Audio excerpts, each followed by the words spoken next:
Olá, pessoal! Olá, pessoal! Meu nome é Marline, eu sou professora e vou trabalhar com vocês a disciplina Química. Nessa nossa primeira aula, nós vamos falar sobre matéria e energia. Vamos aos conceitos fundamentais? Todo professor de Química já deve ter falado para você o significado de matéria. A gente define matéria como sendo tudo aquilo que possui massa e ocupa lugar no espaço. Então, quando você pensa em banana, cadeira, calculadora, canetas, lápis, borrachas, gatos e tudo mais, você está falando de matéria. E aí você me pergunta, professora, e gases? Gases são matéria? E aí eu vou te dizer, oh meu Deus, são sim. Por quê? Ocupam lugar no espaço e possuem massa. Principalmente quando você analisa, né, aqueles gases que você adquiriu ao comer aquela feijoada marota no final de semana, né? E aí você sente aquele movimento causado pelos gases, e aí você sente aquele desconforto. Eu recomendo que, caso você esteja cercado de pessoas, amigas ou inimigas, você, por favor, não faça essa má ação de soltar os seus gases. Até porque ele ocuparia todo o volume do recinto. Não é legal. Voltamos. A gente vai falar agora sobre a definição da energia. A energia é a capacidade de realizar trabalho, né? A gente usa esse conceito normalmente no nosso cotidiano. Quando você diz, olha, eu não vou fazer nada hoje porque eu estou sem energia. Você está informando que o fator de você possuir baixo conteúdo energético impede que você realize grandes trabalhos, como, por exemplo, varrer a casa, lavar os pratos, etc. Entendeu, mãe? A gente leva em consideração que há ainda a definição de Einstein, onde ele atrela o conceito de massa, dizendo que massa nada mais é do que energia concentrada. Isso nos faz pensar que é possível converter matéria em energia. De que maneira, pequena professora, nós fazemos isso? Bom, se você levantou da cadeira e foi fazer aquele cafezinho para tomar de manhã ou de tarde, ou se você gosta de tomar café o dia todo e ficar ligadão, né? Você sabe que você está transformando o gás que está presente no botijão, né, ao ser queimado, ou seja, sofre uma reação química e transforma em energia térmica, ou seja, eu estou convertendo matéria em energia. A gente faz isso também quando você coloca o teu telefone celular para carregar. Você está convertendo energia elétrica em energia química, porque a bateria é uma energia química. E você usa também dessa energia química, ou seja, quando você está usando o seu telefone celular para assistir essa aula, por exemplo, você está transformando a energia química presente na sua bateria em energia luminosa, energia sonora, não é mesmo? Então, a gente tem a concepção de que é possível transformar a energia em outro tipo. Mas fica ligado que eu não posso criar energia nem destruir energia, só posso convertê-la em outra coisa, tá? A gente vai continuar aí e vamos fazer uma análise simples das propriedades da matéria. Pequena professora, como assim propriedades da matéria? Todas as vezes que você tem algum objeto em mãos, o ser humano tem a capacidade, a habilidade e a tendência natural de classificar. Essa classificação ela vai em cima das propriedades que esse material apresenta. Então, normalmente você faz. Eu vou vestir a minha melhor roupa. Você está categorizando em roupas melhores e roupas piores. Você diz, essa roupa é de sair, essa roupa é de ficar em casa, essa roupa é de ver Deus, essa roupa é de ir para a escola. Quer dizer, a roupa de ir para a escola agora é pijama, mas está valendo. Continua sendo uma categoria diferente. A gente também vai fazer isso aqui. O que, professora? Você vai dizer que tem matéria para ficar em casa, matéria para ir para a escola? Não, a gente vai fazer a classificação sobre outra ótica, uma ótica mais científica.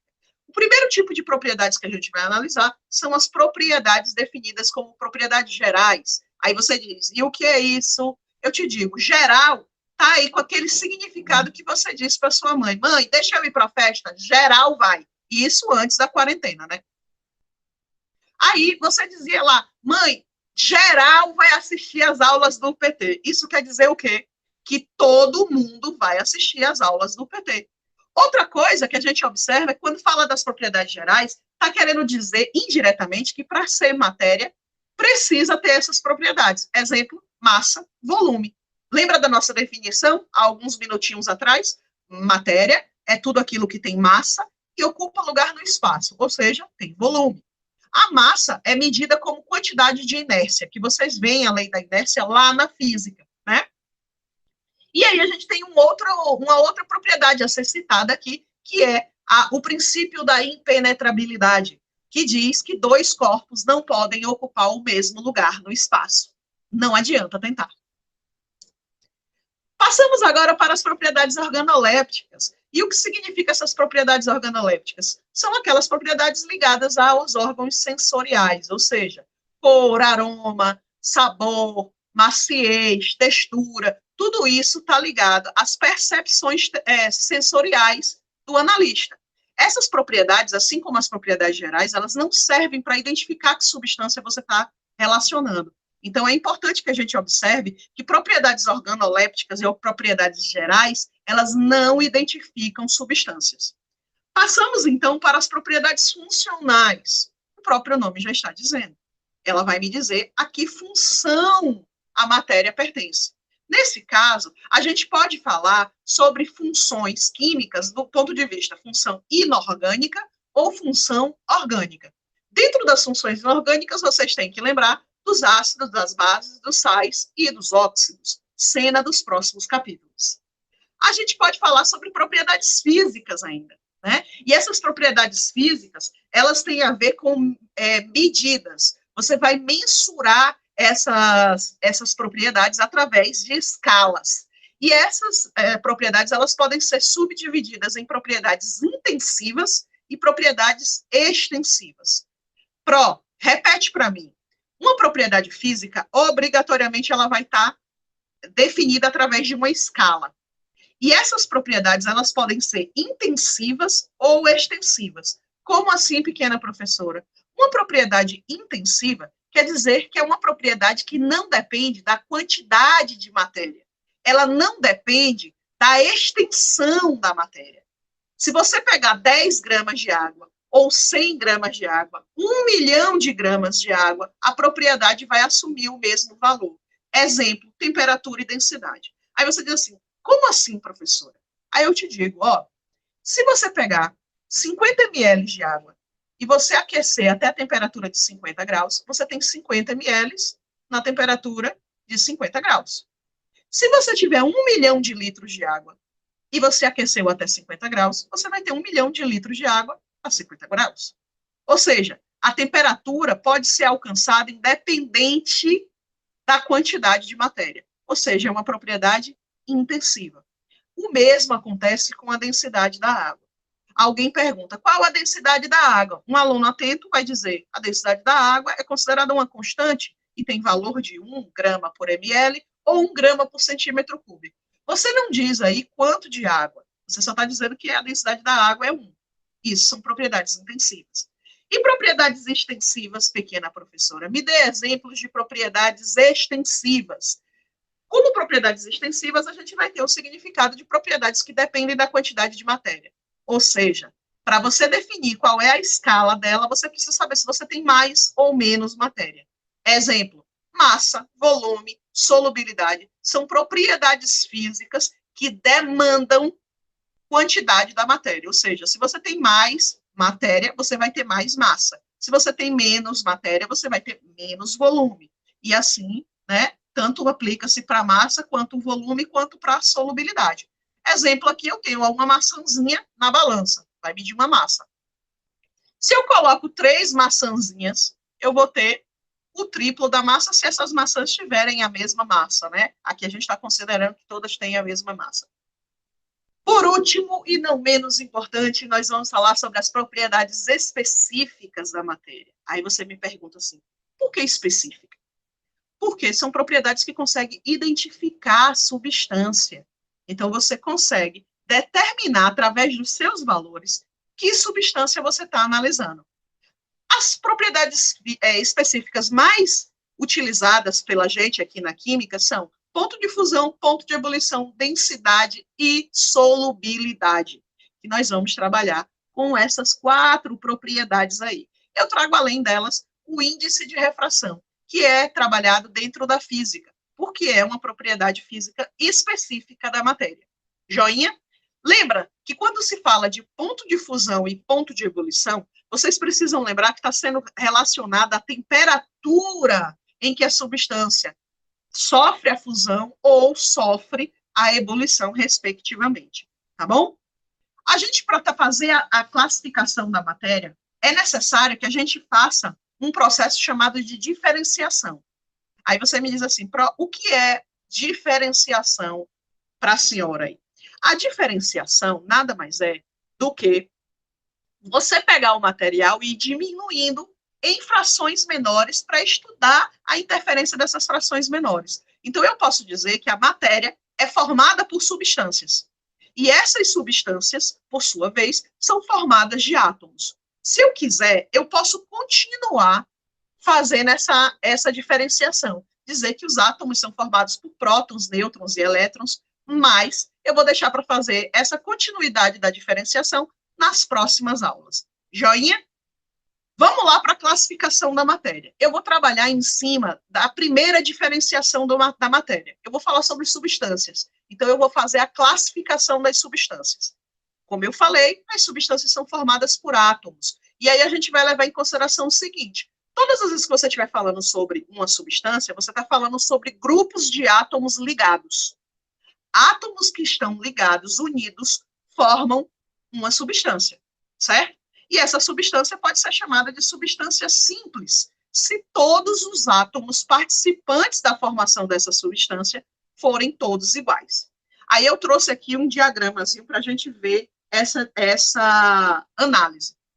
Vou riscar aqui e a gente vai observar. Ó, isso aqui, esse grupo, esse grupo, esse grupo, esse grupo. Vocês estão vendo que eu estou circulando grupos diferentes. Mas é um grupo de um só. Isso. Grupo de um só. Tem vários grupos aqui dentro, certo? Mas são grupos de todos os mesmos tipos. Ou seja, isso aqui é formado por um único tipo de átomo. Então, a gente vai dizer que é uma substância simples. O mesmo acontece aqui, ó, no exemplo do recipiente do lado.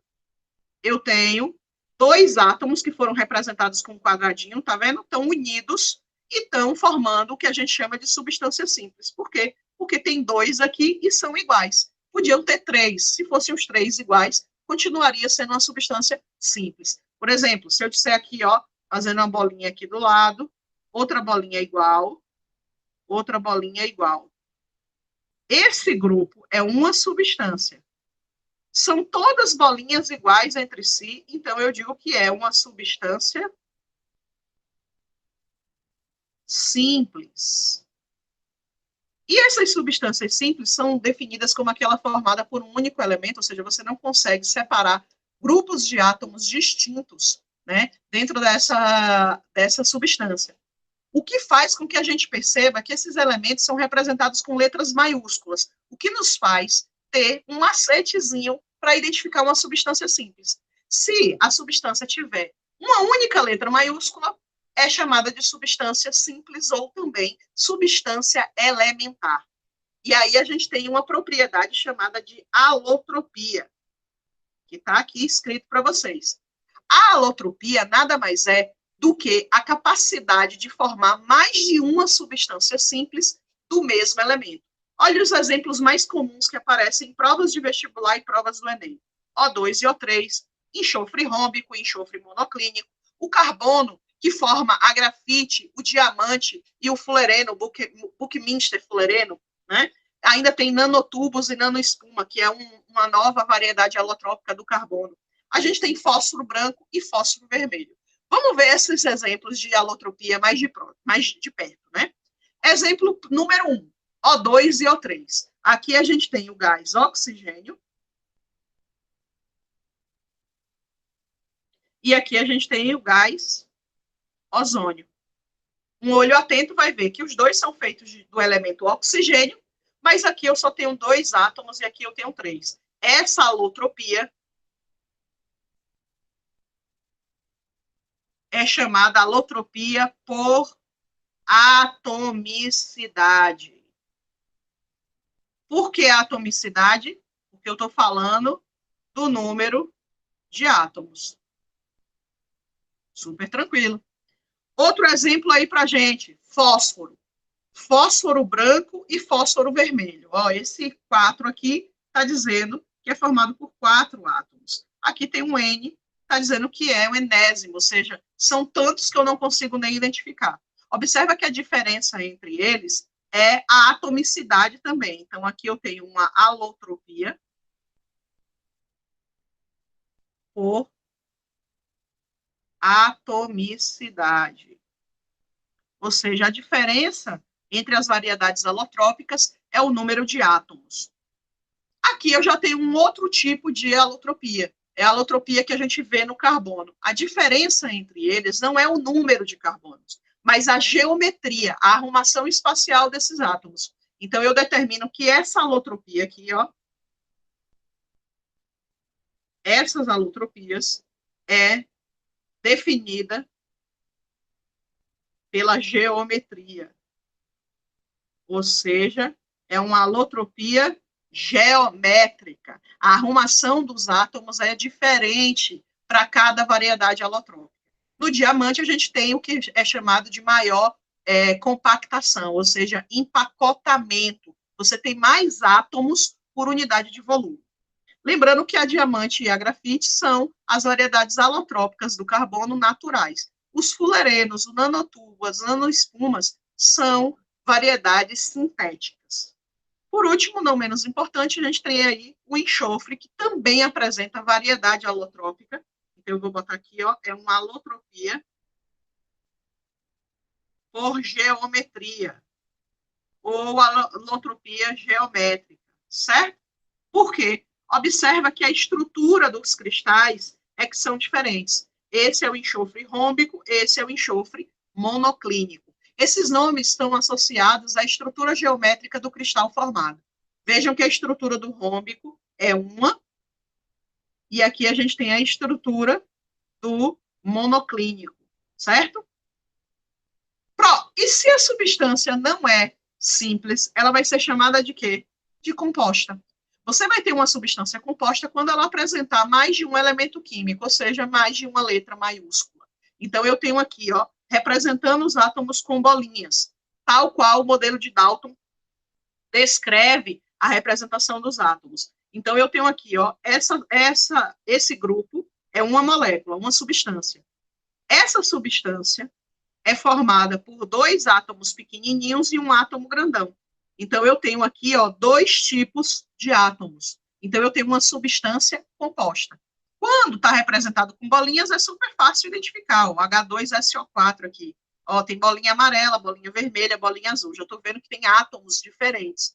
Mas quando é representado com a simbologia própria da química, ou seja, através dos elementos químicos, eu observo os números, a quantidade de letras maiúsculas. Eu tenho 2 letras maiúsculas aqui, então eu tenho uma substância binária. Por que binária? Formada por 2 elementos. Aqui eu tenho quantos elementos? Tenho 3 letras maiúsculas, portanto, eu tenho uma substância ternária, formada por 3 elementos. HCl tem 3 letras, mas somente 2 são maiúsculas. Então, eu digo que é uma substância binária.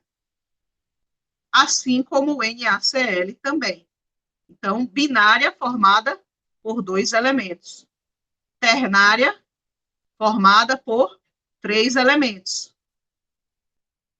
4 elementos seria o quê? Quaternário. E se fosse um elemento, substância simples ou substância elementar?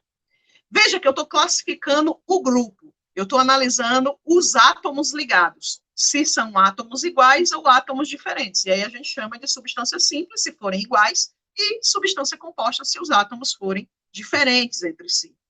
No entanto, eu posso classificar os grupos dentro do recipiente, e aí eu entro na classificação de substância pura ou mistura, tá? Uma substância pura vai ser toda aquela que se apresentar, né, unicamente dentro do recipiente, ou seja, todos os grupos são iguaizinhos. Ó, esse grupo aqui, que é uma substância composta, é igual a esse, é igual a esse, é igual a esse. A gente já entendeu. Todos os grupos são iguais, a substância é chamada de pura. Aqui eu tenho uma substância pura, só que é uma substância pura simples. E aqui eu tenho uma substância pura composta. É comum muita gente dizer que uma substância pura é aquela que não tem mistura. Está errado? Não, está certo também. Só usa o outro conceito que nós vamos trabalhar, que é o conceito de misturas. A mistura vai ser formada sempre por mais de uma substância, que pode ser chamada de componente. Então, a gente observa aqui, eu trago 3 exemplos simples. A gente tem aqui, ó, esse grupo é um grupo de 1. Esse é um grupo de 1 também. São grupos diferentes, ó. Então, eu tenho uma mistura. Ah, Pro, mas isso aqui não é uma substância simples? Sim, é uma substância simples. E esse aqui também é uma substância simples. Só que quando eu classifico a mistura, eu estou analisando o recipiente todo, estou analisando todo o recipiente. Eu tenho aqui uma mistura de substâncias simples. Olha esse exemplo aqui. Aqui eu tenho uma substância formada por 2 átomos, ó, 2 retângulozinhos, são iguais. Então, isso é uma substância simples. Isso aqui é um grupo de um só. Isso aqui também é uma substância simples. Só que quando eu analiso o recipiente todo, eu vou chamar isso aqui tudo de mistura. É uma mistura de substâncias simples. Se vocês observarem aqui também, no terceiro exemplo, eu tenho esse grupo, que é uma substância composta, e eu tenho isso aqui, um grupo de um sozinho, que é uma substância simples. Eu tenho uma mistura, então, de substâncias compostas com substâncias simples. O que a gente vai observar é que dentro de uma mistura, você vai ter mais de um componente. Essas misturas podem sim ser classificadas do ponto de vista macroscópico. E aí você faz a classificação em homogênea ou heterogênea. Lembrando que a gente vai chamar de mistura homogênea toda aquela mistura que não for possível identificar os componentes. Ou seja, você quando olha o recipiente, você vai considerar todo o material igual. Você não consegue distinguir partes distintas dessa mistura. A gente diz, então, que ela tem uma única fase. Então, uma mistura homogênea é chamada de mistura monofásica, porque só tem uma fase. Essas misturas homogêneas são presentes no nosso cotidiano. Por exemplo, vai fazer uma receita, né? Final de semana chegando, resolve fazer um bolinho, e aí pega a receita e lê lá. Bata a massa até ficar homogênea. Ou seja, você vai misturar os ingredientes até que não consiga mais distinguir o que é ovo, o que é leite, o que é chocolate, o que é manteiga e tudo mais, né?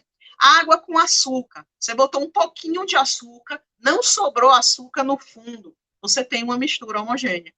Ou seja, você não consegue distinguir aonde tem a água e aonde está o açúcar, né? Café com leite, leite e sangue. Ah, Pro, mas por que você botou esses asteriscos aí? Porque essas soluções aqui, essas misturas, são chamadas de falsas soluções. Por que falsas soluções? Eu vou botar um asterisco grande aqui, e a gente vai falar sobre ela daqui a pouco. Vamos falar logo das misturas heterogêneas, tá? Eu estou mostrando aí algumas imagens de misturas homogêneas, água mineral, né?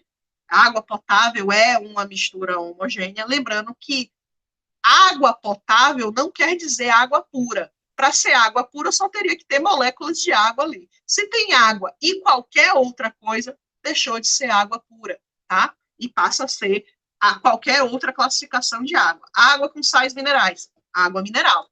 Água com sais minerais e um pouquinho de bactérias e um pouquinho de sujeira. Mas ainda é possível consumir água potável.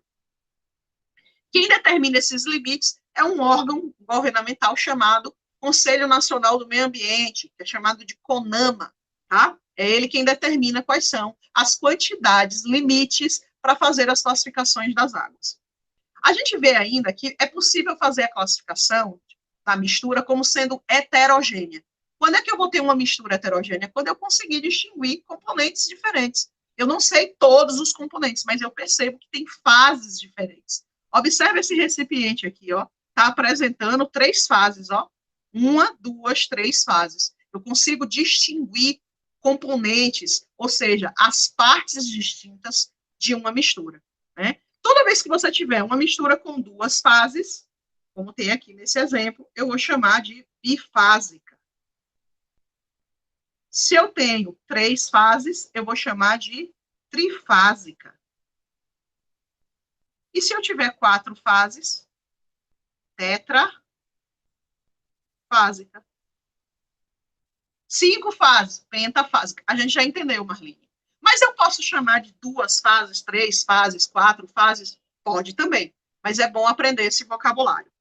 A gente vai observar que tanto as substâncias simples, puras, compostas ou as misturas, vão apresentar estados de agregação que eu vou mostrar mais adiante para vocês. Antes, eu quero mostrar aqui para vocês essas falsas soluções que eu falei na lâmina anterior, né? 2 lâminas atrás. Que significa o quê? Quando você chama de uma falsa solução, você está dizendo que macroscopicamente, ou seja, a olho nu, você tem uma mistura homogênea. Olha os exemplos que eu trouxe aqui, ó. Leite, tá vendo? Um copo de leite parece uma mistura homogênea. Mas quando eu coloco no microscópio e eu divido os quadrantes, eu vou ver que esse quadrante é diferente desse, que é diferente desse, que é diferente desse. Como assim diferente? Diferente em termos de organização. Ó, gente, vocês estão vendo que a distribuição das partículas são diferentes? Isso confere uma mistura heterogênea. Aqui eu tenho, ó, gente, também no sangue, a formação de quadrantes diferentes. Basta que um dos quadrantes não seja igual aos outros, você acaba classificando como uma mistura definida como uma falsa solução, ou seja, macroscopicamente é homogênea, mas microscopicamente é heterogênea. Falsas soluções podem ser separadas por decantação, tá? Então, eu posso separar os componentes do sangue aí, né, através de decantação. A gente vai falar sobre os estados de agregação, como eu falei para vocês. Ali eu mostrei 2 misturas líquidas, mas existem misturas sólidas, misturas gasosas, como o ar que nós respiramos. Esses estados de agregação, o próprio nome está dizendo, vai mostrar como as partículas estão próximas, se elas estão muito agregadas ou pouco agregadas. E a gente chama isso de sólido, líquido e gasoso. No estado sólido, as partículas estão muito próximas e a mobilidade das partículas é limitada. No estado líquido, as partículas estão próximas, mas apresentam uma mobilidade maior. Ou seja, as partículas se movimentam independente da outra, né? Ela não precisa seguir obrigatoriamente todo o movimento das partículas que a cercam. E no estado gasoso, a gente tem movimento caótico, total liberdade, total grau de liberdade para essas partículas se movimentarem. A gente observa aí dentro do recipiente, de forma mais clara, né, essa representação das partículas, ou seja, a agregação dessas partículas, no estado sólido, no estado líquido e no estado gasoso. Antes que alguém me pergunte, né, existe um estado de agregação chamado de plasma. Esse estado de agregação nada mais é do que os gases na forma de íons altamente aquecidos. Então, é o estado de agregação do Sol, né, das estrelas. Então, estou aí trazendo de novo o conceito para vocês lerem aí. Sólido vai ter característica de ter forma e volumes definidos, ou seja, constante. A forma e o volume de um sólido é bem definido. O líquido, ele vai ter forma variável, mas vai ter volume constante. Aí você diz assim, como assim, professora? Aí eu digo para você o seguinte, ó, se você pegar um copo, 200 ml de água, e você colocar esses 200 ml no prato, ele vai continuar tendo 200 ml de água. Só que o formato agora que a água apresenta vai ser o formato do prato, antes tinha o formato do copo. E isso é a característica dos líquidos, vão ter forma variável, ou seja, vai ter a forma do recipiente que o contiver, mas o seu volume é fixo, é definido. Já os gases apresentam forma e volumes variáveis. É por isso que quando a gente fala de gases, né, principalmente gases intestinais, aí que vocês devem estar pensando sobre isso, você vai observar que eles estão ali dentro do seu intestino, ocupando aquele espacinho ali. Quando você libera esses gases, ele passa a ocupar o volume do recipiente, ou seja, passa a ocupar todo o volume da sala em que você está imerso, né, na qual você está contido.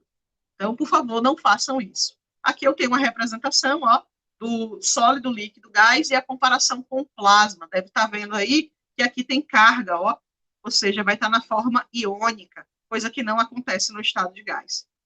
A gente sabe, lá do ensino fundamental, quando éramos pequenininhos, tudo bem, eu não posso falar de quando eu era pequenininha, porque eu continuo pequena, até porque 1,58 m não pode ser considerada grande coisa, né? Porém, a gente viu lá que existem sólidos, sólido, líquido e gasoso, e a gente aprendeu as conversões, essas mudanças de fase. Do sólido para o líquido, fusão, do líquido para o gás, a gente tem vaporização, ebulição ou calefação. Pro, escreve esses nomes para mim, por favor. Eu tenho vaporização, ebulição e calefação.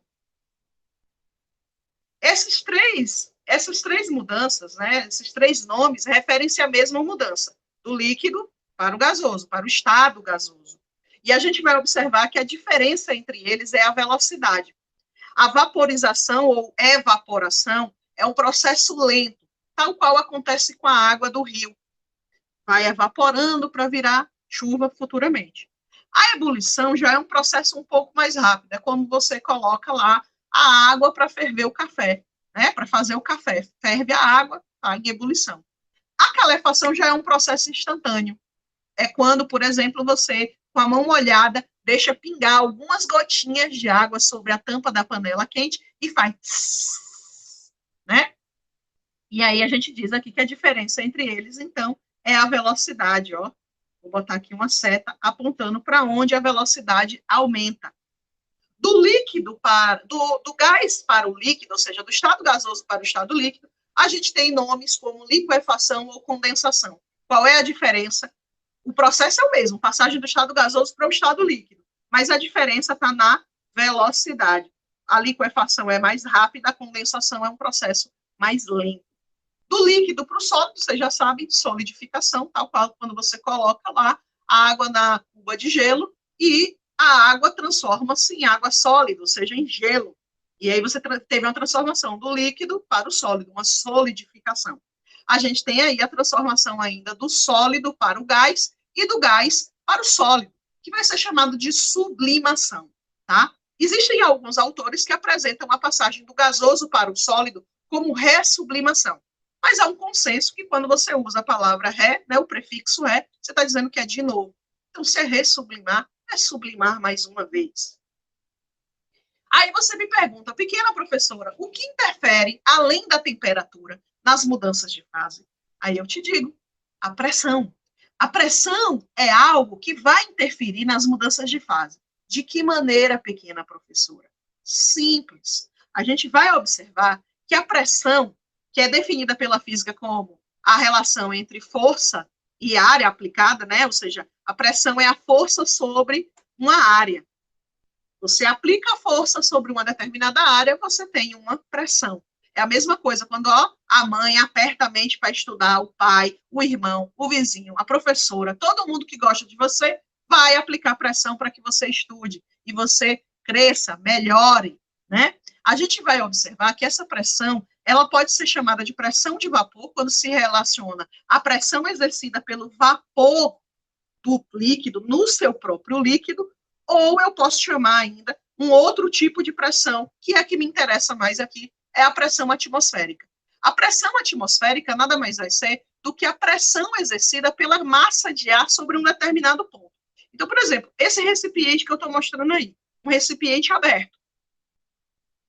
Em cima desse recipiente tem ar, e a pressão exercida por esse ar, ou seja, a massa de ar exerce uma pressão sobre esse líquido. A gente chama isso de pressão atmosférica, tá? Essa pressão atmosférica, ela é diretamente proporcional à temperatura de ebulição dos líquidos. Então, quanto maior for a pressão a qual o líquido está submetido, maior será a sua temperatura de ebulição. Por quê? Porque o líquido só entra em ebulição, ou seja, ele vai evaporar somente no momento em que a sua pressão de vapor se igualar à pressão atmosférica. Essa necessidade faz com que, quando a pressão atmosférica seja maior, a força de resposta também tem que ser maior. Então, você precisa de mais energia, que a gente chama de temperatura. Então, quanto maior for a pressão do ambiente, maior vai ser a temperatura de ebulição. Se eu for analisar o nosso planetinha, tá? Aí o desenho bonitinho que eu fiz, a gente vai dizer que o planeta Terra não é uma esfera perfeita, tá? Esse círculo em azul aí está mostrando para a gente o limite até onde vai a atmosfera. Eu separei aí 3 pontos, ó, A, C e D, tá? Esses pontos eu vou fazer análise em termos de comparação com o nível do mar. A está abaixo do nível do mar, C está acima do nível do mar e D está no nível do mar. Eu vou trazer essa imagem para cá. Eu tenho o ponto A, abaixo do nível do mar, e está no fundo do mar. Eu tenho aqui o ponto D, que está no mesmo nível do mar, e eu tenho o ponto C, que está acima do nível do mar. A gente vai observar, essa linha em roxo aqui vai servir para nos orientar de qual a quantidade de massa de ar que tem sobre os pontos. E aí a gente consegue identificar qual é o ponto que tem mais pressão ou menos pressão. Se tiver mais ar sobre, vai ter maior pressão. Se tiver menos ar sobre, vai ter menos pressão. Daí a gente diz, ó, que o ponto A vai ter a maior pressão dos 4 pontos, porque além de ar, tem água. Mas se eu for fazer uma comparação entre B, C e D, ou seja, B, C e D, eu vou verificar o seguinte: C vai ser o ponto em que tem menor pressão. Portanto, a temperatura de ebulição do líquido será menor. Isso significa dizer que quando você sobe uma montanha, a pressão atmosférica vai diminuindo e, consequentemente, a temperatura necessária para que a substância passe do estado líquido para o estado gasoso. Isso vai justificar o advento da panela de pressão. Vou falar sobre ela daqui a pouquinho. A gente tem aqui ainda, ó, o ponto B. Veja que o ponto B está abaixo de D, mas não está lá no fundo do mar. A gente tem uma pressão aqui, ó, maior do que a do ponto D e maior do que a do ponto C, certo? A gente vai ter uma maior temperatura de ebulição, portanto, aí no ponto B, comparando C, B e D.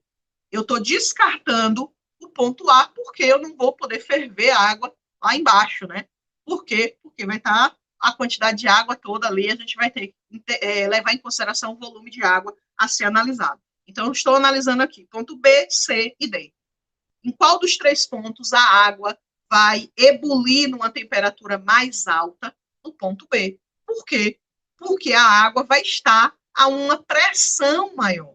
Isso faz com que a temperatura da água seja maior. A gente vai observar que a água vai ter mudança significativa na temperatura de ebulição a cada 27 mil metros de altitude. Isso significa dizer que quanto mais alto você estiver, ou seja, quanto maior a altitude, menor é a temperatura de ebulição. Então, a gente vai ver o seguinte: quanto mais alto, menor é a pressão atmosférica, menor é a temperatura de ebulição. Joinha aí? Marlene, me diz aplicações desse entendimento de pressão. A gente tem, ó, o uso da panela de pressão. Dentro da panela de pressão, o que a gente vai observar? Tem o alimento lá, a gente coloca a água, e aí essa água está sob pressão, né? O vapor que está aqui dentro vai aumentando a pressão e vai fazer com que essa água atinja uma temperatura maior do que 100 graus, mas não esteja fervendo. Então, a água ferve dentro da panela de pressão numa temperatura muito maior do que 100 graus. Eu coloquei aí isso que eu acabei de falar por escrito, caso você queira anotar. Aí você dá pause na tela e anota direitinho. Outra aplicação do uso da pressão para mudança de fase é numa coisa que eu gostaria de aprender a fazer, que é patinar no gelo. Olha que coisa maravilhosa. A patinação no gelo vai funcionar com a interferência da pressão. De que maneira? No momento que o patinador ou a patinadora pressiona o patins no gelo, faz com que haja fusão da camada de contato do gelo com a lâmina do patins, fazendo com que a lâmina deslize. Ao aliviar a pressão, o gelo volta a se formar. Isso que eu acabei de falar está escrito aí, caso você queira, né, dar uma pausazinha e anotar, beleza? A gente vai encerrar nossa aula aqui e na próxima aula a gente vai falar sobre densidade e solubilidade. Gente, foi um prazer. Beijo para vocês e até a próxima aula.